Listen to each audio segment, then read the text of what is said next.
O texto de hoje mostra que nós não queremos cair nas armadilhas do diabo. É por isso que o apóstolo Paulo estava preocupado com os cristãos em Colossos.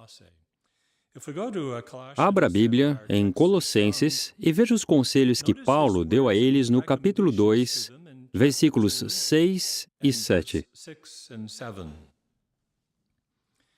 Ele disse: "Portanto, assim como vocês aceitaram a Cristo Jesus, o Senhor, continuem andando em união com Ele, sendo arraigados e edificados nele, e estabelecidos na fé, como lhes foi ensinado, transbordando em agradecimentos." Paulo estava dizendo a eles: sejam fortes. Tenham uma raiz espiritual bem profunda, por assim dizer. Tenham forte fé em Jesus Cristo. Eu estava na Louisiana na semana passada e tentei arrancar uma muda de noz pecan. Já tentou fazer isso? Você não consegue arrancar com as mãos. A raiz é tão profunda que você precisa de uma pá. Era isso que Paulo estava dizendo. Cuide para que sua espiritualidade seja forte e profunda. Mas por que Paulo disse isso? Note o versículo 4. Digo isso para que ninguém iluda vocês com argumentos persuasivos. Paulo estava preocupado porque mesmo os que são fortes espiritualmente podem ser enganados por argumentos convincentes. E a sua fé pode enfraquecer ou se desestabilizar, por assim dizer. Mas que argumentos convincentes? Paulo menciona alguns deles no versículo 8. Tenham cuidado para que ninguém os escravize por meio de filosofia e vão engano, que são baseados em tradições humanas, nas coisas elementares do mundo e não em Cristo. O que eram as filosofias e o vão engano? Bem, nos dias de Paulo, incluíam as filosofias gregas de Platão, e elas poderiam afetar a espiritualidade dos irmãos na congregação. Além disso, o termo filosofia passou a incluir mais coisas. Não se referia apenas aos filósofos gregos, mas também a muitos outros grupos, muitas escolas de pensamento, até de pensamentos religiosos. E Paulo não queria que os cristãos colossenses seguissem essas ideias erradas e deixassem sua fé enfraquecer. Note o que ele diz no versículo 8. Para que ninguém os escravize. Paulo não queria que eles fossem escravizados por essas ideias. Mas tem mais alguma coisa além das filosofias? Tem sim. O versículo 8 também fala das coisas elementares do mundo. O que é isso? A Sentinela de 15 de agosto de 2008, página 28, respondeu essa pergunta citando 1 João 2, 15 e 16. Vamos ler esse texto. O que está incluído nas coisas elementares do mundo? 1 João 2, 15 e 16 diz: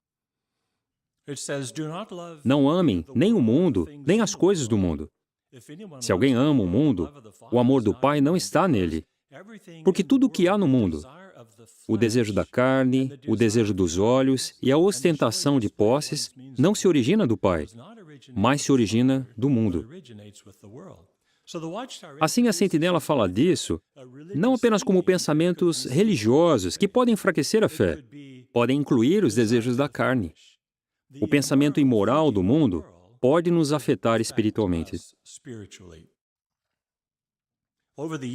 Por anos, por milhares de anos, Satanás habilmente transformou o ambiente à nossa volta numa armadilha. E ele usa muito bem essa armadilha. Na verdade, ele manobra as circunstâncias para tentar se aproveitar da nossa tendência de fazer o que é errado. É por isso que a segunda frase do comentário da Sentinela que estamos considerando diz: podemos evitar uma situação desastrosa se rapidamente identificarmos tendências que poderiam nos levar à tentação. Situação desastrosa. Que situação? Bom, lembre-se que Paulo disse em Colossenses 2,8, não seja escravizado. escravizar. É isso que Satanás quer fazer. Ele quer nos pegar. Já viram aquele cartaz, procurado vivo ou morto? Ele não quer a gente morto, ele quer a gente vivo. Mas por quê? Bom, tem um versículo interessante no capítulo 2 que explica por que o diabo prefere a gente vivo.